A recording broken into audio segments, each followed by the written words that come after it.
మీకు ఏదైనా అద్భుతమైన విజయం దొరికినా దానివల్ల శాంతి దొరకదని ముందే నిర్ణయించుకున్నారా?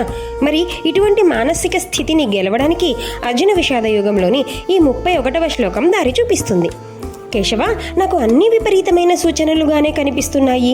ఈ యుద్ధం వల్ల నాకు ఏ మేలు కనిపించడం లేదు అంటున్నాడు అర్జునుడు కృష్ణుడితో. ఇక్కడ అర్జునుడి ప్రశ్న నేను గెలుస్తానా అని కాదు, గెలిచినా నాకు లాభం ఏంటి అని. ఇది చాలా లోతైన మానసిక స్థితి కదూ.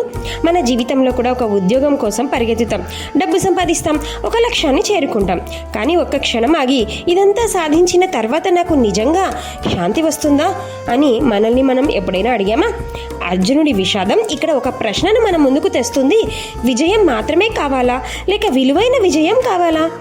ఈరోజు ఏదైనా ఒక పెద్ద నిర్ణయం తీసుకొని విజయం సాధించాలనుకునే ముందు ఇది నాకు లాభం ఇస్తుందా, అలాగే నా విలువలకు సరిపోతూ విజయాన్ని ఇస్తుందా అని మనసును అడిగి తద్వారా మీరు ప్లాన్ చేసుకోండి.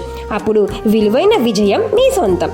మరి ఇటువంటి మరిన్ని వీడియోల కోసం వెంటనే సబ్స్క్రైబ్ చేయండి. గీతా చైతన్యం కృష్ణార్పణమస్తు అంటూ కామెంట్ చేయండి.